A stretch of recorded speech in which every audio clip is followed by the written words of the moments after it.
대상포진에 걸리면 피부의 작은 신경을 따라 물집이 생기면서 피부가 가려워진다. 이 물집이 생기면 진피가 타는 듯한 통증이 생긴다. 그래서 이 질병을 성 안토니의 불이라고 부르는 곳도 있다. 대부분의 질병은 노인들에게 나타나는 것이 일반적이다. 청년들에게도 흔히 생길 수 있지만 증상이 그렇게 심하지는 않다. 노년층의 경우 대상포진에 걸리면 합병증이 복잡하게 나타난다. 대상포진이 생기는 원인 대상포진을 유발하는 바이러스는 수두를 일으키는 바이러스와 같다. 이 바이러스는 우리 몸에서 결코 완전히 사라지지 않고 잠복 상태로 유기체에 남는다. 잠복되어 있다가 몸 상태에 따라 바이러스가 신경에서 활성화되는 것이다. 대상포진은 다른 누군가에게 전염되지 않는다. 하지만 대상포진에 걸린 사람이 수두 바이러스를 전염시킬 수는 있다. 이 바이러스는 물집의 접촉을 통해서만 전염이 된다. 50세 이상 성인들의 경우 이 질병에 걸릴 확률이 더 크다. HIV로 인해 면역계가 손상된 사람들도 쉽게 감염된다. 마찬가지로 생후 1년 이내 수두를 앓았던 사람들은 추후에 대상포진이 생길 수 있다. 대상포진의 증상 대상포진의 명백한 증상은 통증이다. 물집이 생기기 전에 통증이 나타날 수 있다. 이 바이러스는 진피의 신경에 영향을 미치기 때문이다. 대부분의 경우에는 통증이 처음 생긴 후 14일간 지속된다. 통증의 강도는 약하거나 심하게 나타날 수 있다. 대상포진이 생기면 가장 먼저 나타나는 증상은 다음과 같다.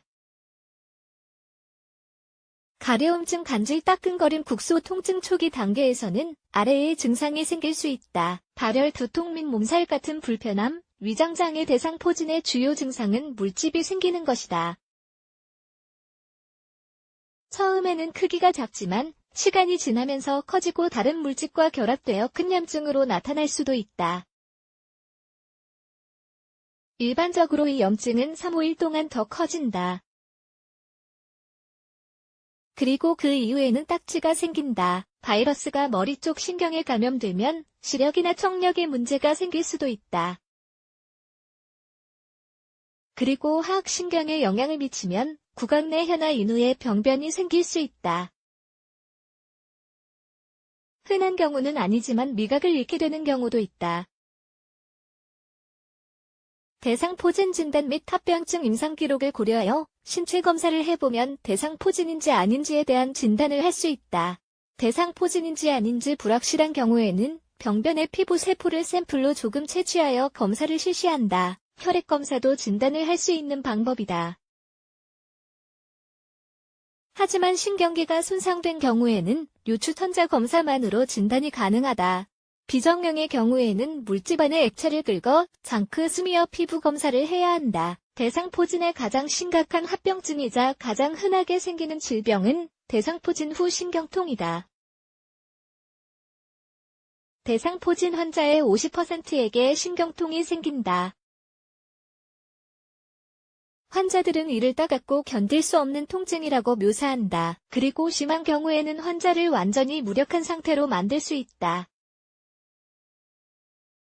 몇 년간 또는 평생 지속될 수도 있다.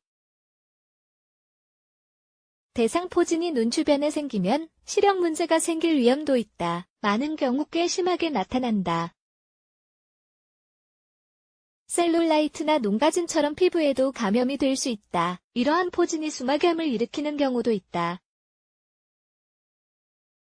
국가건강정보 포털 의학정보에 따르면 70, 80대에 예방접종을 할 경우 효과가 떨어지므로 비용 대비 효과가 가장 큰 60대에서 예방접종을 하는 것이 바람직하며 50대 이하의 연령군에서는 권장되지 않는다고 한다. 대상포진을 한번 앓은 환자에서도 재발 방지 목적으로 치유 1년 후에 접종이 가능하다고 한다.